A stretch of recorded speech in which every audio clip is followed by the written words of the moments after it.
ce bagarre. Frère Branham dit, la seule manière de savoir que Tony et Johnny se bagarrent, de savoir pourquoi ils se bagarrent, pourquoi cela est arrivé, il dit, repartez au commencement. Vous comprenez ça? Vous allez voir un enfant qui est devenu un bandit. Vous allez dire, et pourquoi il est devenu un bandit? Pourquoi il fait ceci? Prenez cet enfant, prenez son histoire, repartez au commencement. Voyez là si maman a fait son rôle sur les petits là. Parce que Dieu ne peut pas mentir. Il ne peut pas dire que si la femme à maman là montre la voix à cet enfant là, Dieu dit, il s'en souviendra. Il ne se doutera pas. Je ne peux pas mentir. Ce que Dieu a dit, c'est ça qui se fera. Amen. Donc, aussi longtemps, maman montre sa voix. Ce que Dieu a arrêté, c'est ça qui se fera. Parce que la parole de Dieu s'accomplira toujours. Amen. Mais si maman ne fait pas ce que Dieu lui a demandé, alors d'autres choses aussi ne viendront pas. Vous comprenez ça? Donc la personne doit être là pour faire ce que Dieu a dit d'elle de faire. Amen. Nous voulons avoir des bonnes mères ici qui va bien élever les enfants dans la voie du Seigneur. Parce que les mêmes enfants que vous avez là, demain ils deviendront chantres, d'autres prédicateurs, d'autres pianistes, d'autres machins. Alléluia! D'autres évangélistes. Mais si vous ne les levez pas bien, comment ils vont les devenir? Parce qu'il a fallu que la maman de Wesley puisse bien les lever pour qu'ils deviennent messagers des âmes de l'église. Amen. Amen, amen. Vous comprenez ça? C'est un don que Dieu vous a donné, les enfants, et il a donné ça à votre charge, et c'est à vous de les orienter, de les élever. Mais Dieu vous demandera des comptes. Si vous avez fait votre travail, parce qu'il vous a confié une charge, une responsabilité. Amen. Cela dépend de la fois que la mère ou la mère engage l'enfant. C'est elle qui doit suivre. Amen. Il dit, la maman a la responsabilité de la part de Dieu, de la part de Dieu. Amen. Quand tu as beaucoup de petits là, à la maison, sans maman là, il faut les contrôler. Même si la personne n'a pas de portail, c'est pas ça. Dieu là, il faut les contrôler. Il est parti où? Il va fouiller l'enfant. Moi, chez moi à la maison, madame est là. Je n'aime pas que mes enfants se déplacent. Je n'aime pas ça. Mais sans exception. Quand je viens à la maison, j'aime toujours voir mes enfants. Je n'aime pas mes enfants s'allier aux enfants du quartier. Portail ou pas. Parce que je connais que mes enfants, nous n'avons pas les mêmes cultures. Donc, que j'ai le portail ou pas, je n'aime pas voir mes enfants s'allier aux autres enfants. Non. Pourquoi? Parce que nous n'avons pas la même culture. On ne les lève pas de la même manière. Ce n'est pas être ennemi de marché parce qu'on n'est pas bien. Non. On ne peut pas vouloir plaire aux hommes et déplaire à Dieu. Ce que je fais, c'est la réussite de mes enfants. Et je sais que telle voie-là ne va pas les aider. Donc même si l'enfant, le portail n'est pas là où non la parcelle est ouverte, que ça soit ouvert, que ça soit fermé. Quand tu es là et tu te rends compte que l'enfant n'est pas là, tu dois te poser la question, il est parti où? Parce que vous avez dit que les parents qui ne connaissent même pas où sont partis les enfants des mamans. C'est un défaut. Il faut demander. Parce qu'après, tu le trouveras avec des chimokers, des bandits dans le quartier. Et tu vas te poser la question. Comment c'est arrivé? Parce qu'un enfant qui n'est pas contrôlé, dès qu'il saura qu'il n'est pas contrôlé, ça l'amènera à aller n'importe où, même sans demander la permission. Il va mourir. Parce qu'il connaît qu'il est hors contrôle. C'est la cour du roi Pétro où quelqu'un va là où il va. C'est moi, on ne va pas là où on va. Ils sont là tous pour nous. Quand tu sors chez moi, tu dois me dire où tu es parti. Tu es allé faire quoi? Où? Il faut. Si je ne suis pas là, tu dois informer ma femme où tu es parti. Quand je reviendrai, qu'elle me dise où est-elle partie. Donc, elle est censée avoir l'information où l'enfant est parti. Et si on voit qu'il ne rentre pas, on est habitué de connaître là où il est parti. Et comme on le connaît, on appelle là-bas. Par exemple, pourquoi l'enfant n'est pas encore revenu? Ça, c'est ce qu'on appelle le contrôle parental.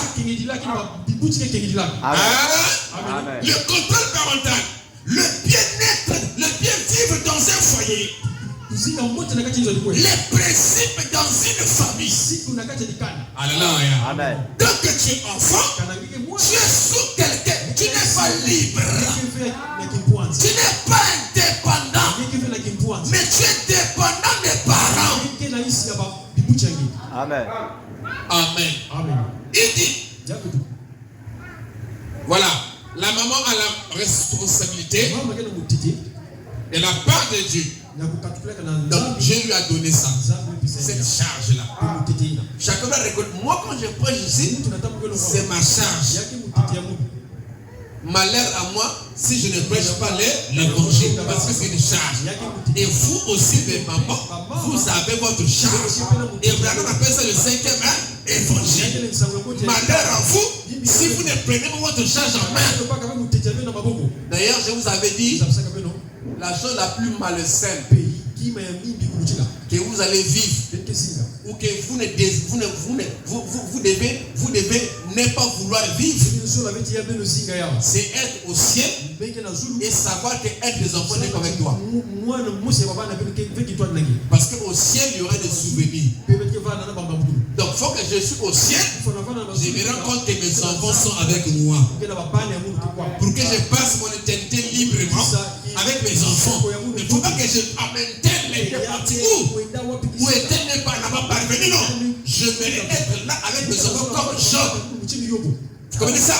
C'est la chose la plus gérée. Donc, maintenant, si tu veux être là-bas avec tes enfants, fais le travail que Dieu te demande sur la terre ici pour que tes enfants passent l'éternité avec toi. Amen. Amen. C'est une honte pour les parents, pour une maman, d'avoir un enfant bandit dans la famille. Parce que ça prouverait que tu es bandit aussi. Donc, on n'a pas de la délinquance parentale. Hein? Voilà pourquoi on dit, tu as fait ça. Tu m'as trahi. Tu m'as trahi. Vous voyez? Pourquoi on dit tu m'as trahi? Et bien c'est parce que l'enfant a fait ce qu'elle n'a pas fait. Donc ça prouve que cet enfant-là n'a pas été bien élevé. Parce que l'enfant qui est bien élevé, selon la parole, n'oubliera jamais la voix que vous lui montrez. Amen. Il dit, la responsabilité de la part de Dieu d'orienter cet enfant dans la bonne foi. Et je pense que c'est la raison pour laquelle les mères ont une petite touche spéciale. Amen. Vous voyez, un enfant écoute sa mère. La mère a une petite touche qui fait qu'un enfant l'écoutera. Donc Dieu a placé une touche seulement qui amènera l'enfant à l'écouter. Dieu a placé une touche dans le pasteur qui amènera les brebis à l'écouter. Est-ce que quelqu'un m'entend? Amen. Alléluia.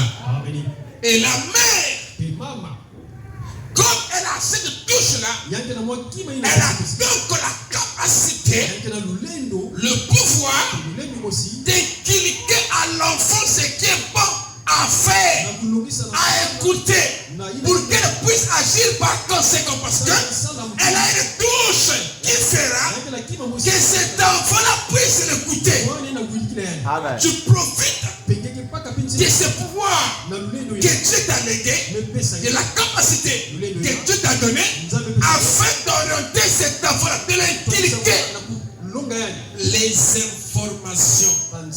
Parce qu'un enfant, c'est comme une carte mémoire vierge qui est né, qui ne connaît rien. Vous comprenez ça? Qui ne connaît rien. Et le programme qui va fonctionner avec, puisqu'il est encore connaît rien, il est encore net. Mais vous devez inculquer un programme qui, avec ce programme, il va fonctionner avec. Et comme il est vierge, il ne connaît rien. Vous le prenez depuis sa naissance. Avant même qu'il arrive à la raison, vous commencez déjà à l'enseigner les histoires de la Bible. Vous comprenez ça? Parce qu'il est encore enfant. Vous comprenez ça? Vous voulez parler de David, de Jacob, de machin, de Branham. Vous commencez déjà à l'informer, à lui donner un programme auquel il va commencer à grandir avec. Donc, il ne faut pas que le diable vous dévance. Vous devez être en avance parce que c'est vous qui l'avez mis au monde. Il n'y a pas question à Satan de vous dévancer. Parce que dès que l'enfant est né, elle est accrochée à vous déjà là. Donc, vous êtes en avance. Donc, c'est vous qui allez la prendre. Dès une année, 2 ans, 3 ans, déjà là, vous commencez à inculquer le programme de Dieu. Vous commencez à inculquer la parole de Dieu à la maison. Lui donner le goût de la parole. Alléluia. Vous lui parlez d'Esther. L'histoire d'Esther. Vous lui parlez de l'histoire de Ruth, de Moïse. Et tout ce monde-là. Vous commencez à inculquer ça, à l'enseigner ça depuis son passage. Et quand elle est en train de grandir, elle grandit avec ça. Vous lui montrez, vous dites bon, c'est simple de prier. C'est simple de prier. Ah oui, vous êtes en train de l'inculquer votre religion. C'est que vous croyez. C'est simple de prier. Parfois, elle va prier. Ça ne sera pas trop, je ne sais pas comment. Mais vous êtes en train d'inculquer quelque chose en elle. Vous apprenez des cantiques. Est-ce que c'est bon? Amen. Vous apprenez les cantiques. Parce que les cantiques aussi sont les enseignements. Nous avons les livres des puissants qui étaient les cantiques. Vous l'apprenez des cantiques à la maison. Vous êtes en train d'inculquer les choses depuis le départ. Alors que le diable lui vient. Vous savez à quel moment il vient? Vous savez à quel moment Satan vient? Satan vient au moment où le libre arbitre agit. Alors que le libre arbitre agit autour de 7 ans. C'est lorsque l'enfant connaît le bien et le mal. Et dès que l'enfant connaît le bien et le mal, le diable nous arrive. Voilà pourquoi tout ce que l'enfant fera en ce temps-là est tourné. Vous comprenez ça? Et voilà pourquoi elle peut être baptisée et confesser ce péché. Parce que c'est en ce temps-là qu'il a la raison. Il commence donc de choisir le bien et le mal. Et c'est là où le combat va commencer, que le diable fait. Mais des zéros là, c'est comme lorsque nous avions à l'époque des disques, des cassettes, où il y avait à l'époque une bonne blanche. Quand vous mettez à la radio, dans l'appareil radio cassette, la partie blonde là, ça passe, il n'y a pas de chanson. C'est juste un vide. Et après le vide là, les chansons commencent. Vous comprenez ça? C'est comme ça aussi qu'on fait même quand on a enregistré. Parce que pour que la musique passe, il faut d'abord que la musique soit enregistrée. Donc quand on met la cassette, lorsque l'enregistrement, la partie vide ne sera pas enregistrée. Mais dès que ça arrive en partie violette, je vois, c'est comme la marron, voilà. La partie marron, ça commence à enregistrer. Alléluia! À former une bonne, n'est-ce pas? C'est ça aussi qui se passe avec un enfant. Donc, il y a une partie vide de sa vie. Alléluia. Désolé, entre 6 et 7 ans. Jusqu'à là, il a raison. Vous l'avez pris depuis 0. l'eau. Il est déjà dans cette. Alléluia. Donc tu es déjà en avance. Il est attention. Donc quand il ne connaît pas encore le bien et le mal, il est attention. Et dès lors qu'il est encore attention et qu'il ne connaît encore rien, tu commences à l'inculquer des choses. Alléluia. À lui donner le goût de l'église, le goût de la parole, le goût des chants, alléluia, le goût de l'histoire biblique. Vous allez voir que quand il arrivera à l'âge de la raison, il a déjà les informations. Amen. Dans son état d'innocence. Vous comprenez ça? Oui, il ne connaît pas le bien et le mal. Dans son état de l'innocence, ne connaissant pas le bien et le mal, vous l'avez en fait déjà enseigné ce qui est bien, le bien. Vous comprenez ça? La parole. Vous l'avez instruit déjà avec ça. Alors quand il arrive dans l'âge de la raison et que la bataille commence, elle a déjà quelque chose. Vous comprenez ça? Elle a déjà quelque chose parce que vous avez été vous en avance. Et la chose là a déjà été semée. C'est ça qui s'est passé que Moïse et sa mère. Alléluia. Depuis que sa mère avait pris Moïse dans son sein, Frère Branham a prêché l'enseignement sur Moïse. C'était sa mère qui enseignait Moïse. Alléluia. C'était l'église qui enseignait Moïse. Alors, Moïse comprenait déjà ça. Il comprenait ça. Il comprenait ça. Et quand il a grandi, vous connaissez l'histoire, non? Amen. Quand il a grandi, et quand il a grandi, il commença à regarder par la fenêtre, qui était la même fenêtre que Pharaon regardait. Il voyait le peuple béni de Dieu. Et c'est sa mère qui lui avait dit, tu es dans la maison du roi, mais tu n'es pas fils du roi. Tu n'es pas de ce peuple-ci. Mais le peuple que tu vois là-bas, en esclavage, c'est ça notre peuple. C'est ça ton peuple. Il a commencé par depuis Abraham, l'histoire d'Abraham. Nous avons eu un père s'appelait Abraham. Et après Abraham, il y a eu Isaac. Après Isaac, il y a eu Jacob. Il commençait à enseigner. Et après là, et Joseph fut vendu en Égypte. C'est pour ça que nous sommes arrivés ici. Regarde. Et toi, pendant que tu es né, on tuait les enfants. Et on a eu l'idée de prendre, de te mettre dans une hache et te mettre dans le Nil. Et on t'avait confiance en Dieu. Et ton âge a commencé à balloter là-bas, dans les eaux du Nil. Et l'Éternel a gardé les crocodiles du Nil loin de toi. Et voilà comment tu es arrivé chez Pharaon ici. Moïse. Comment tu es arrivé ici? Et quand on a cherché une nourrice, ta sœur est venue me prendre moi ta mère pour t'élever. C'était pas un hasard. Alléluia.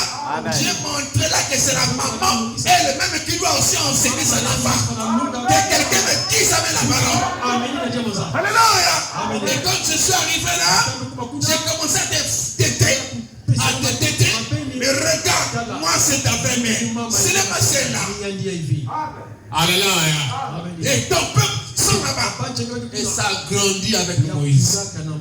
Donc lui, quand tu le voyais, il savait que c'était là le peuple béni de l'Éternel. Amen. Et qu'il n'était pas égyptien. C'est ça qui est fait.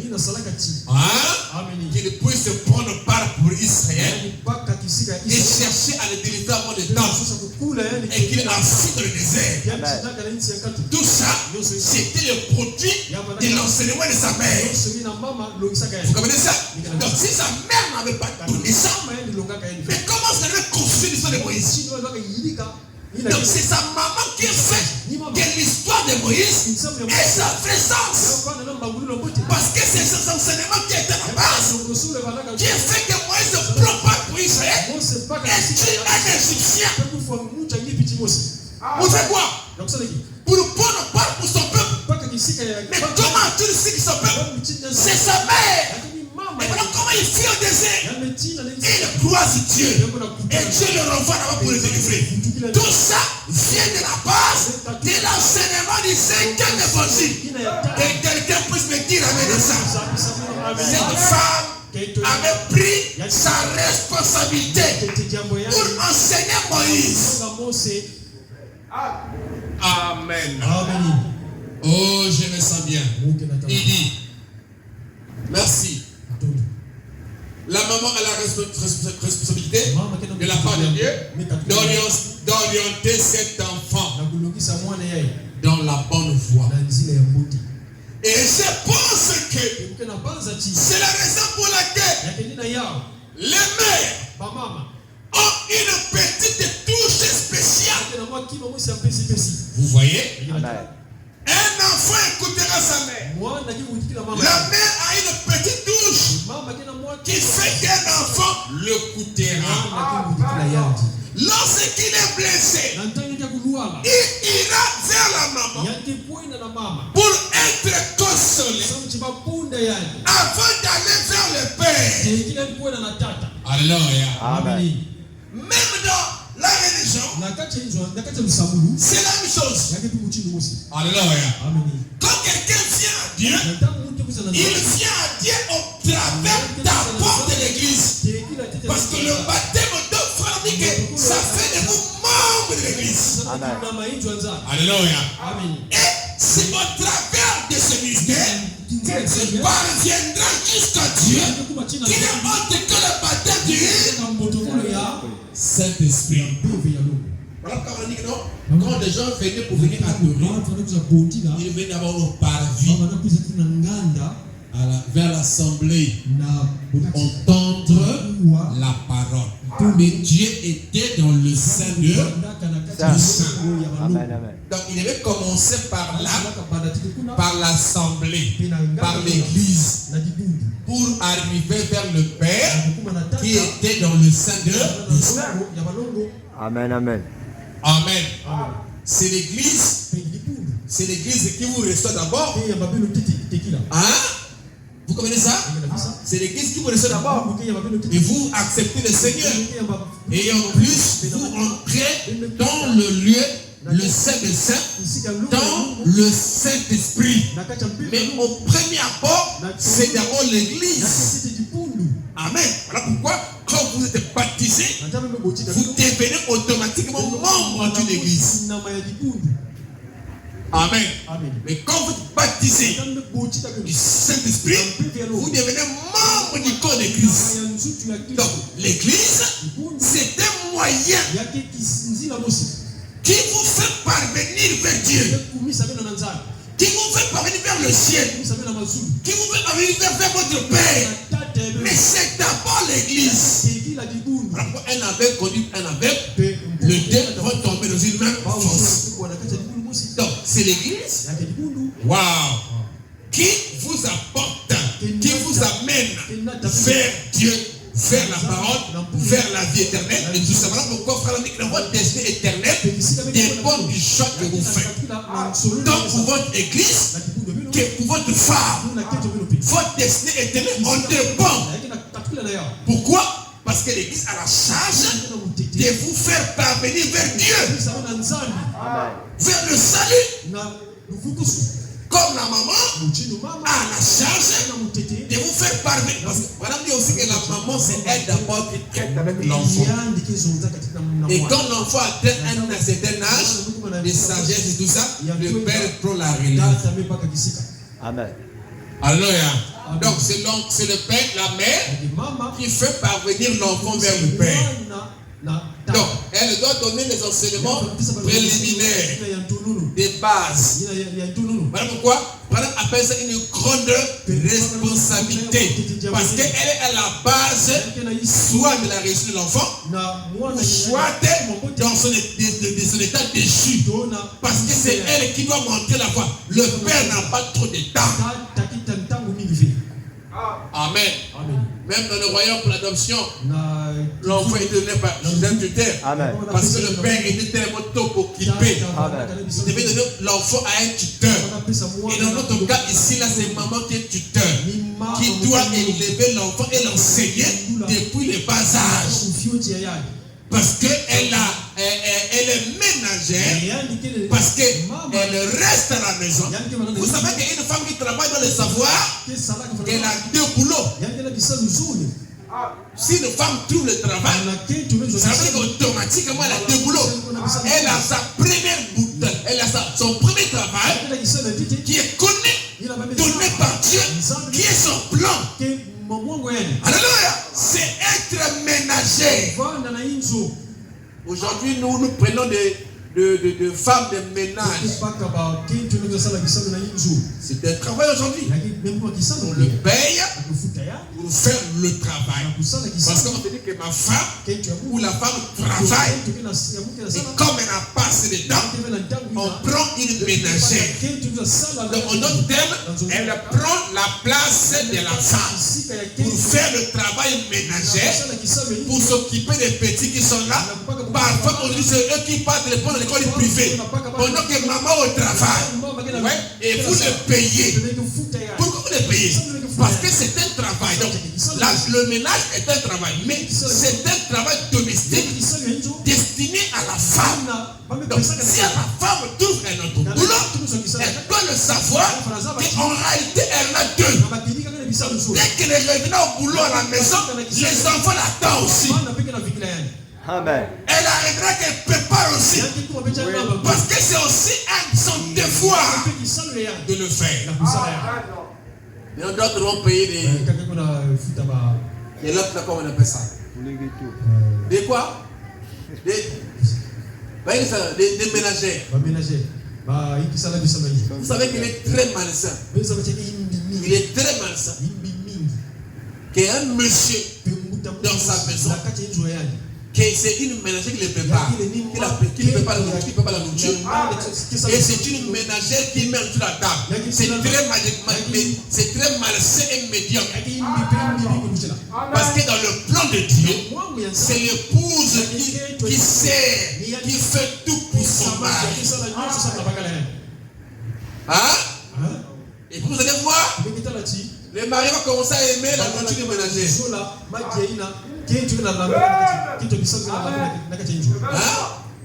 La ménagère, parfois, m'a pas mangé trop goût. Et vous allez voir, il y a des ménagères qu'on ne peut préparer. J'ai ma grande sœur à Bazali Moutino là. C'est de préparer la nourriture là. Faut là. Mais quand elle ne peut pas pour manger ça, il faut avoir un cœur. Ça met du temps. Mais quand tu vas manger ça, faut ça là. Ah! Elle travaille quelque part là-bas, elle est comme ça, et puis elle connaît bien préparer.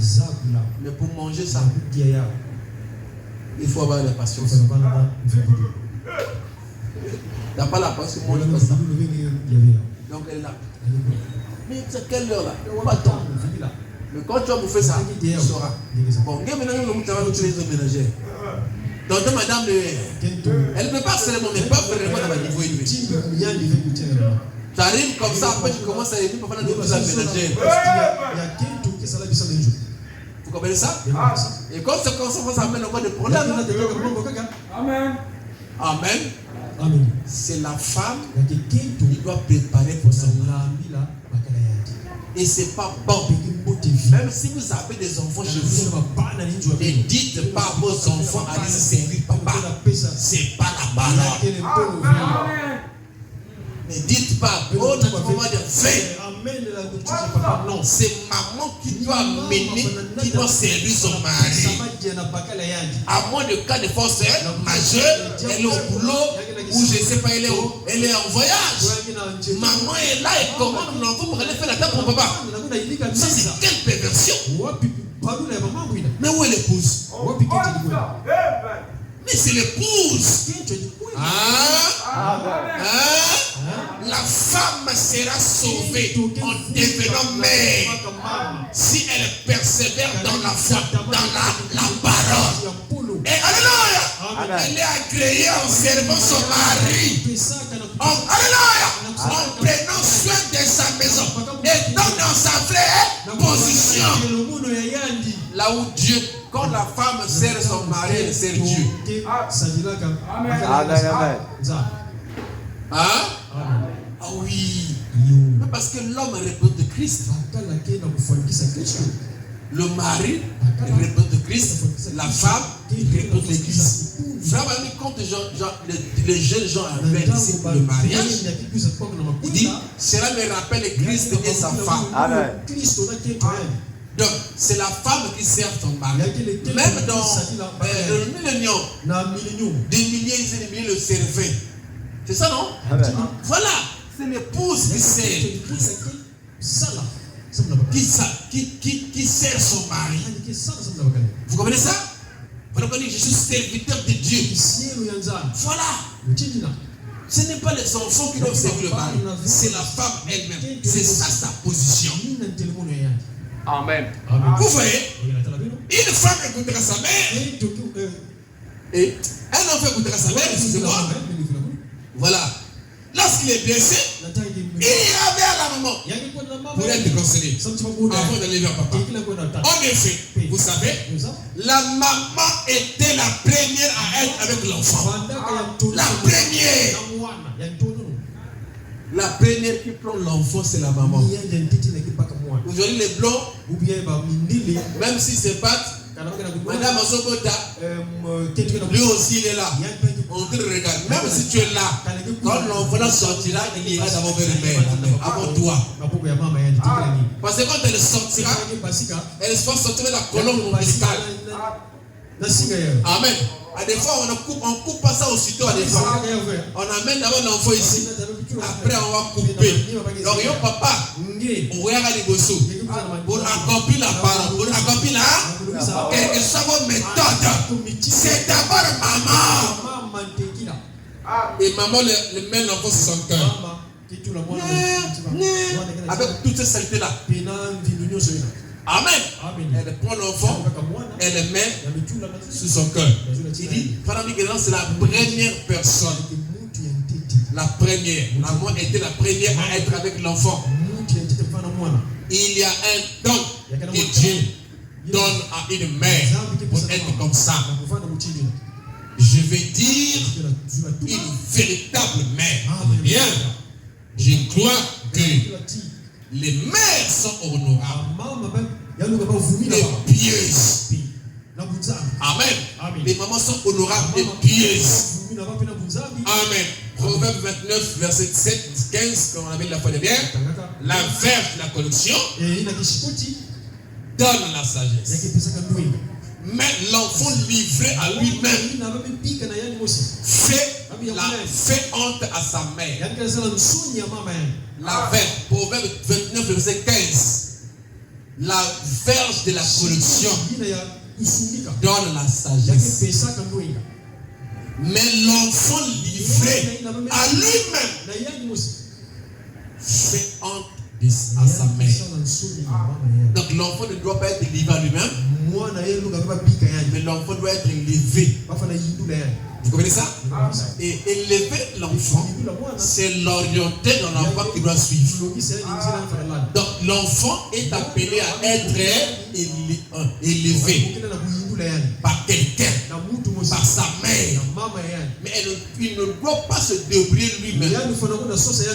Parce qu'on doit lui montrer la voie, il doit suivre. Et si on va lui montrer la voie là, c'est parce que lui ne connaît pas quelle voie suivre. Vous comprenez ça? Mais toi, la maman, tu connais la réalité de ce monde et la voix de Dieu et la voix de Satan. Et donc, c'est à toi de lui montrer ça.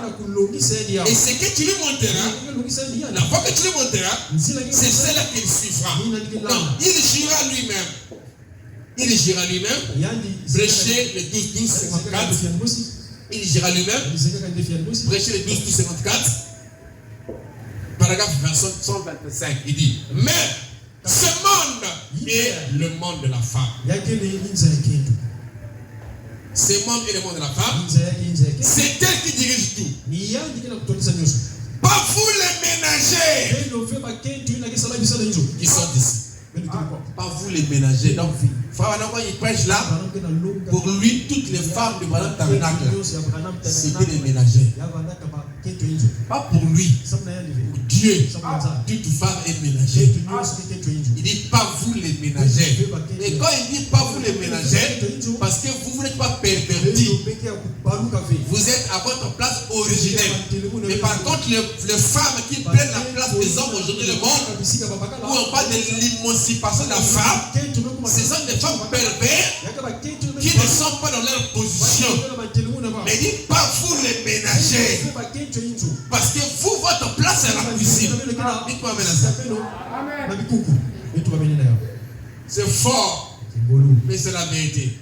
C'est un autre qui dit, ah, mais que j'ai fait mon bac là. Et la licence? Non. Dis d'abord, amène que ta place à la cuisine. Hein? Surtout Myriam là qui va à l'école là pour faire le bac là, c'est possible. Hein? On est consulté pour l'avenir, on te dit que non, ta place à la cuisine. Tu vas dire, ah! Mais tout le temps que je passe sur le soleil là-bas, aller faire les examens, tout ça. La place à la cuisine. Dis d'abord, amène à ça. Voilà. Il dit, pas vous les ménagers. Qui est ici? Et je vais dire celles qui sont là dans le monde. Les pervertis. Alors, regardez l'amour de Wesley. L'amour de Wesley. Susan Wesley, je crois. Elle avait 19 gosses. Hein? Susan. J'avais pris les conclusions. Susan Wesley. C'est ça. Voilà, l'exposé. C'est une église, j'ai fini par là. L'exposé, c'est une église. Page 288. Tiré 6 dans l'ordinateur. Il ne fait aucun doute que le messager de cet âge était John Wesley. Né à Spoworth. Le 17 juin 1703. John est l'un des 19 enfants de Samuel. 19, l'un des 19 enfants de Samuel et de Susan Wesley. Amen. Elle avait 19 gosses. J'ai tenté de chercher ce que j'avais prévu la fois dernière. J'ai fouillé sur le déjà pas du tout.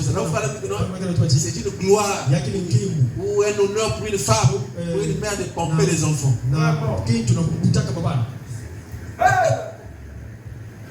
Susan Wesley. Dans le travail que je suis. Hein? Il y a des foyers, il y a des couples ici là qui enlèvent les grossesses. Il y a des gens qui enlèvent les grossesses dans les tabernacles. Quand tu enlèves les grossesses des tabernacles, mais connais-tu les Susan Wesley? 19 gosses. 19. Elle seule. Alléluia. Elle ne faisait que pomper. Aussi longtemps que tu peux pomper, continue à pomper, c'est une écriture. Hein? Soyez féconds et remplissez la terre. C'est la parole. Quelqu'un doit vivre ça. Quelqu'un doit vivre. Là, les seuls disent que amen.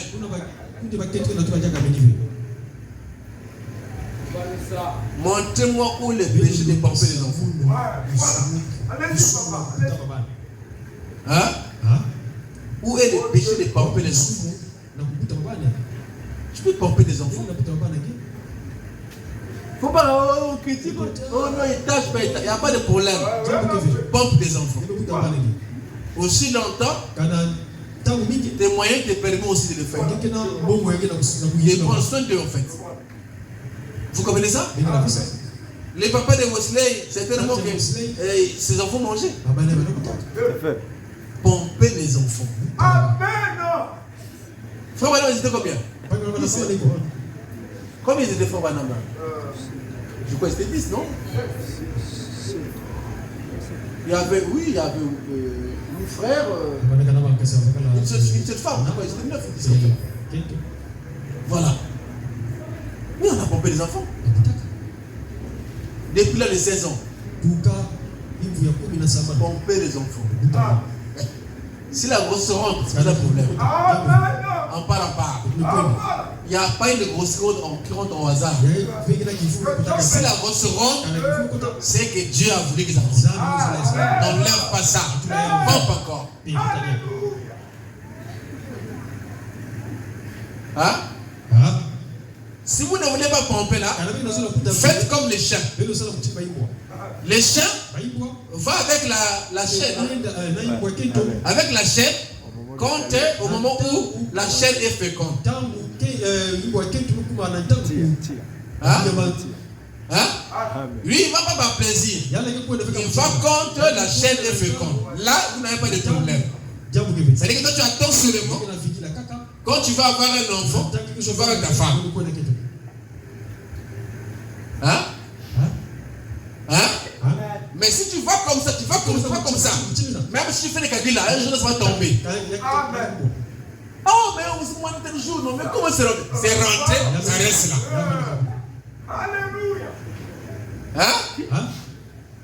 Donc, si vous allez là, pas comme des chiens là, vous allez être libre de partir comme ça. Mais vous aurez des trucs plus comme ça.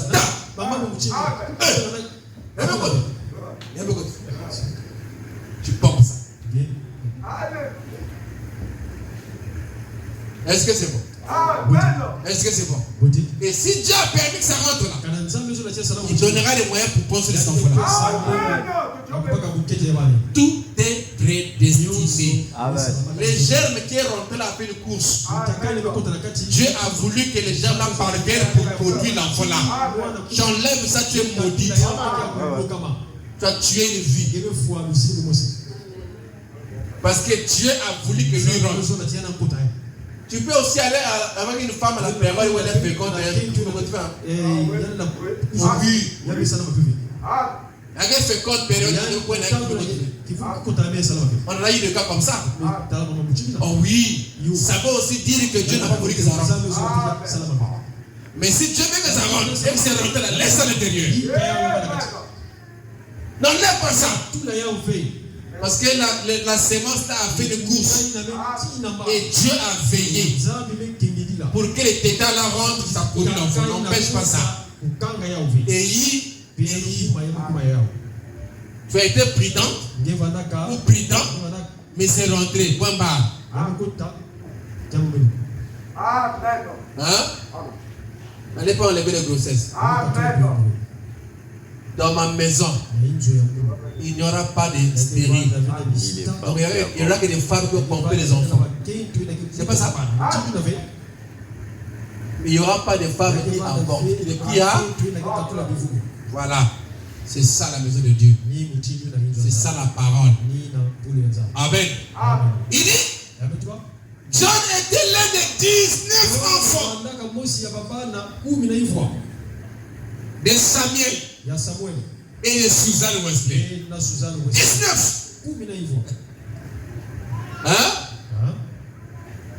Son père était aumônier dans l'église anglicane. Ils ont voilà.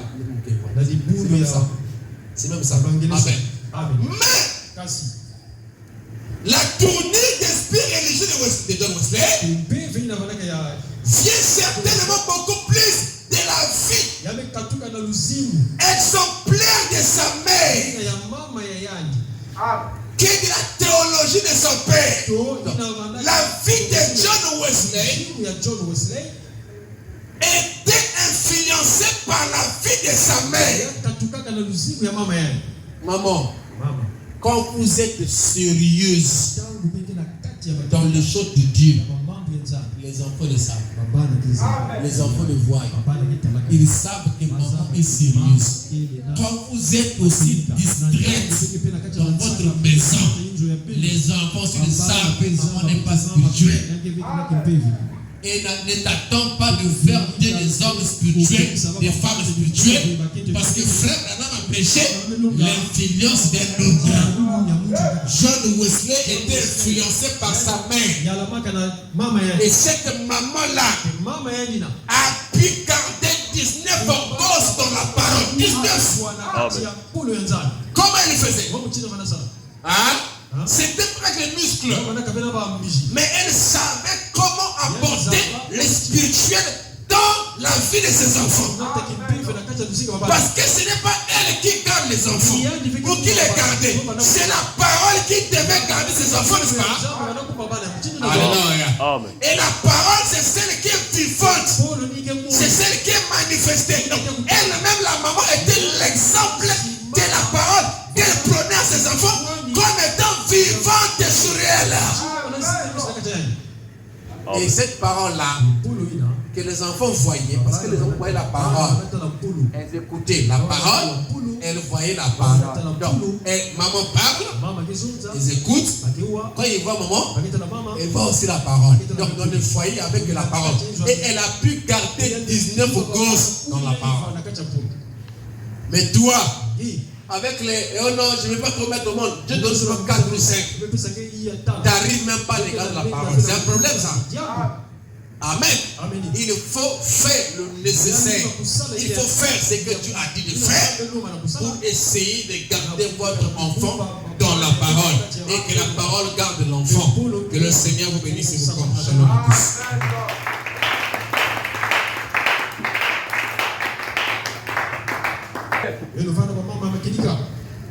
Pour vos enfants.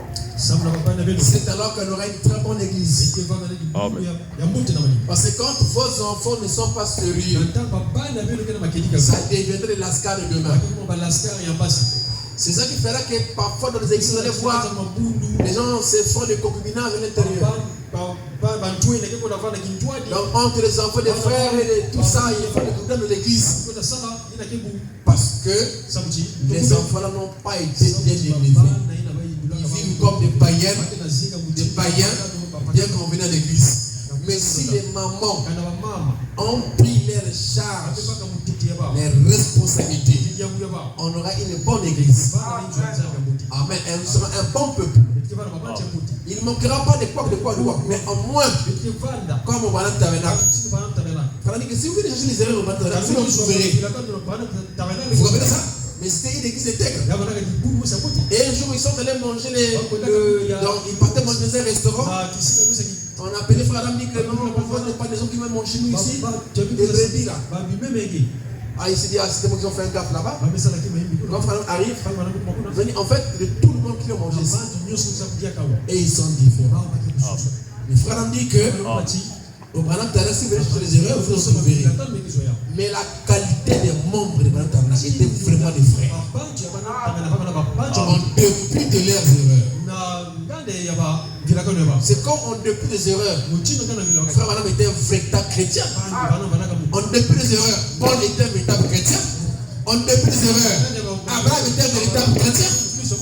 On dépit des erreurs. David était un véritable chrétien, n'est-ce pas? C'est comme ça.